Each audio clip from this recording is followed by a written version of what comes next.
बिस्मिल्लाहिर्रहमानिर्रहीम। अस्सलामुअलैकुम।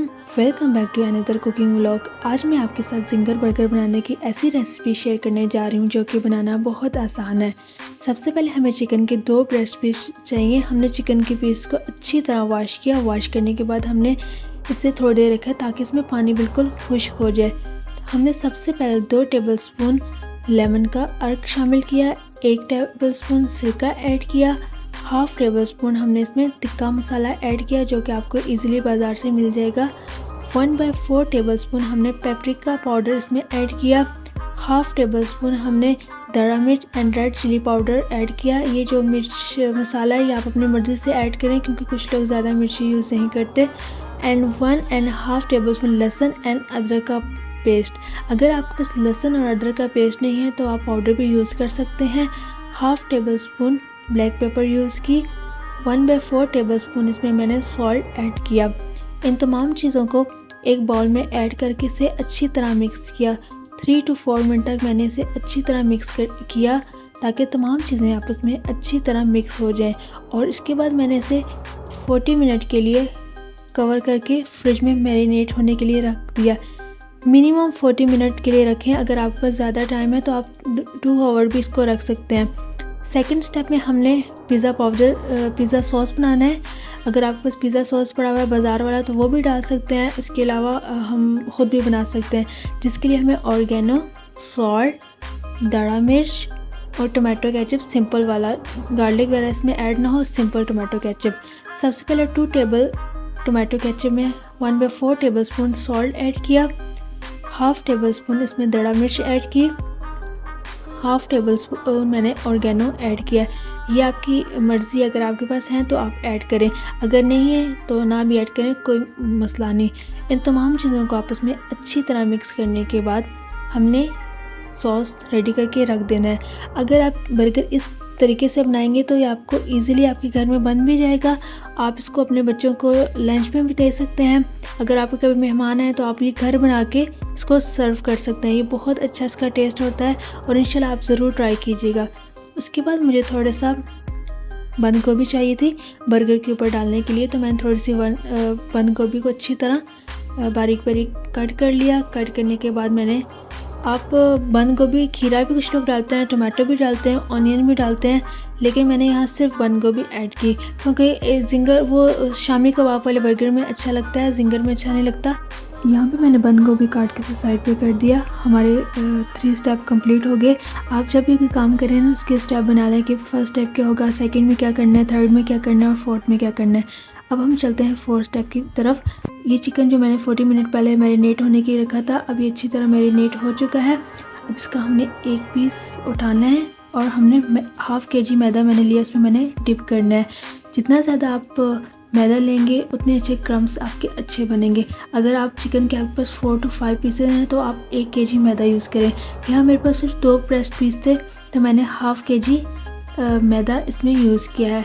मैदे को अच्छी तरह आपस में मिक्स करना है। जितना ज़्यादा आप मिक्स करेंगे, जितना टाइम लगा के आप मिक्स करेंगे, उतने अच्छे आपके क्रम्स बनेंगे। आप इसको मिक्स करते रहें। अगर आप ग्लव्स का यूज़ करते हैं तो अच्छी बात है। ये ग्लव्स मुझे बहुत तंग कर रहा है, ये मेरे हाथ से फिसल रहा है और मुझे समझ नहीं आ रही कि इसको पकड़ूं या मैं चिकन को पकड़ूं। फिर इसको पानी में आपने डिप करना है। अब मैंने एक पीस को उठा के पानी में डाला और फिर दूसरे पीस को डाल के रखा और यहाँ मैंने अपने ग्लव्स को सही किया। 1 मिनट तक हमने वेट करना है ताकि ये पानी में अच्छी तरह डिप हो जाए। जैसे ही 1 मिनट कंप्लीट हुआ दोबारा आपने इसे पानी से उठाना है और अच्छी तरह पानी को ख़त्म करना है इसमें, ताकि पानी निचड़ जाए अच्छी तरह। दोबारा इसमें हमें मैदे में डालना है। दोनों को मैदे में डाल के 5 मिनट तक हमने इसे अच्छी तरह मिक्स करना है। जितने अच्छे क्रम्स होते हैं ना उतने अच्छा जिंगर अच्छा बनता है। जब भी आप जिंगर बनाएं, कुछ भी बनाएं, तो अगर आप ऐसे क्रम्स बनाएंगे ना तो उसमें बिल्कुल ऐसे लगेगा कि बाहर से आपने मंगवाया हुआ है। अब अच्छी तरह मिक्स करना है हमने। वेट करते रहें मिक्स का।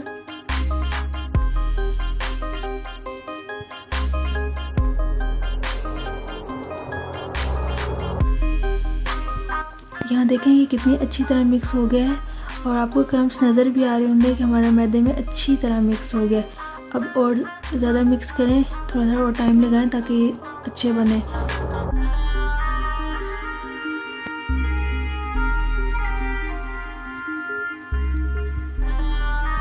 अभी दोनों अच्छी तरह मिक्स हो रहे हैं। अब हमने निकाल के अलग प्लेट में इसको रख देना है। दोनों को निकाल के आप प्लेट देखिएगा कि प्लेट में कोई पानी वगैरह ना हो, क्योंकि जब हम ऑयल में डालते हैं तो वो छींटे पड़ती हैं। अब हमने कढ़ाई में ऑयल लेना है। ऑयल को पहले हमने गरम करना है, फिर हमने फ्लेम लो करना है। लो करने से ये होता है कि आपकी चीज़ पक भी जाती है और अच्छी भी बनती है। अब हमने चिकन को इसमें ऐड किया और हमने फ्लेम लो किया। अब हमें इसका काफ़ी टाइम लगेगा। और दूसरी साइड पे मैंने जो चीज़ें मुझे चाहिए थी वो सब रेडी करके साइड पे रख दी हैं। जब भी मैं कोई काम करती हूँ ना, तो मैं पहले सब चीज़ें जिसमें पड़ती हैं वो रेडी करती हूँ। वो करके साइड पे करके ये मेरी बहुत आसानी थी। और साथ साथ आप ना जब कोई काम करते हैं ना, किचन भी साथ से साफ़ किया करें, शेल्फ भी मतलब साथ साथ जब हम काम अपना ख़त्म करते हैं तो आसानी होती है। बाद में ना बहुत किचन में गंद पड़ जाता है और बंदे का दिल भी नहीं करता कुछ पकाने का। तो मैं सफाई का बहुत ख्याल रखती हूँ। मैं साथ साथ जो काम करती जा रही थी, मैं बर्तन वगैरह धो के साइड पे करती जा रही थी। आपने चिकन को बार बार चेक भी करना है कि ये सही तरह जल ना जाए और सही तरह पक जाए। अब मैंने एक तरफ से चेक किया तो अभी एक तरफ अच्छी तरह हो गई थी, लेकिन दूसरी साइड नहीं होती। अब मैंने दूसरी साइड पर तवा रखा। हमने बर्गर जो है हमारे पास ये बाज़ार के मैंने लिए हैं, आपको ईज़िली किसी भी शॉप से मिल जाएंगे। आपने इसे रोस्ट करना है। हल्का सा ऑयल मैंने यहीं से ऑयल लेके इसके ऊपर लगाया और तवा गर्म हो जाए, इसके बाद इसके ऊपर हमने बर्गर रख दिए। 4 to 5 मिनट तक आप लो फ्लेम पे इसे रोस्ट करते जाएं ताकि इसका कलर भी हो, खुशबू आती है इससे बहुत अच्छी। यहाँ मेरे पास ऑयल कम था, मैंने ऊपर थोड़ा सा ऑयल डाल दिया और साथ से मैं चेक करती रही ताकि जल ही ना जाए। और यहाँ मेरा जिंगर भी बस रेडी होने को है और जिंगर को भी मैं साथ साथ चेक कर रही थी कि कहीं जल ना जाए, कच्चा ना रह जाए। अगर आप चीज़ बना रहे हो, आप इतनी मेहनत कर रहे हैं और ज़रा सी बेध्यानी से आपका चिकन वगैरह कच्चा रह जाए तो फिर इसका सारा टेस्ट ख़राब हो जाता है। अब यहाँ मेरा चिकन बिल्कुल रेडी होने वाला है। अच्छा कलर, आप देखिए कलर कितना अच्छा आ रहा है इसका। अब मैंने इसको निकाल दिया थोड़ी देर के लिए ताकि ऑयल इसमें बिल्कुल निचड़ जाए। इसके बाद इसको मैंने प्लेट में डाल के बाकी चीज़ों के साथ रख दिया है। यहाँ मैंने जो चीज़ें मुझे बर्गर बनाने के लिए चाहिए थी मैंने रख दी हैं पहले से। अब सबसे पहले हमने दोनों साइड पे मायोनीज़ डालना है। मायोनीज़ डालने के बाद मायोनीज़ यहाँ मैंने बाज़ार का यूज़ किया हुआ है, आप घर में बनाया हुआ भी डाल सकते हैं और बाज़ार का भी डाल सकते हैं। और जो मैंने पिज़्ज़ा सॉस बनाया है वो ऐड करना है, दोनों साइड पे ऐड करना है। ये ना हो कि एक साइड पे ऐड करें, दोनों साइड पे ऐड करके इसको अच्छी तरह आप मिक्स करें दोनों चीज़ों को बन के ऊपर ताकि ये अच्छी तरह मिक्स हो जाए। मिक्स करने के बाद आप सलाद का पत्ता ले सकते हैं। मैंने यहाँ वेजिटेबल शॉप से पता किया, लेकिन मुझे सलाद का पत्ता इस टाइम नहीं मिला था, तो मैंने इसमें बंद गोभी का पत्ता ऐड कर दिया। टेस्ट के लिहाज से बंद गोभी भी अच्छी होती है और सलाद का पत्ता भी, तो मैंने कहा टेस्ट ही लाना है तो मैंने इसमें बंद गोभी का पत्ता ऐड किया है। अच्छी तरह इसके ऊपर डालने के बाद बंद गोभी का पत्ता आप इसमें रख दें, छोटा रख दें, ज़्यादा बड़ा ना रखें। बंद गोभी का पत्ता मैंने रखा दोनों साइड पे और इसके ऊपर मैंने बंद गोभी कट की थी वो थोड़ी सी डाल दी। इससे ना आपका बर्गर का टेस्ट अच्छा आएगा। दोनों साइड पे मैंने बंद गोभी को ऐड करने के बाद जो मेरे पास जिंगर बनाया था उसके ऊपर रखना है। आपने जो नीचे वाली साइड पे होता है ना, तमाम चीज़ें उस पर रखनी होती है, ऊपर वाली साइड पे नहीं रखते।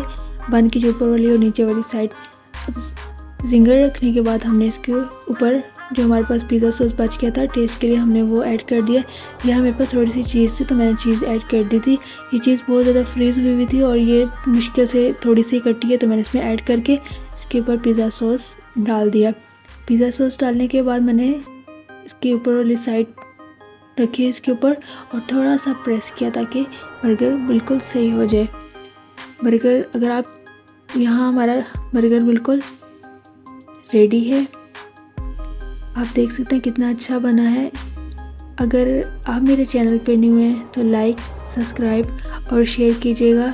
मेरी रेसिपी पसंद आई तो आप इसे ज़रूर ट्राई कीजिएगा, इंशाल्लाह आपको पसंद आएगी। अपना ख्याल रखिएगा। अल्लाह हाफिज़।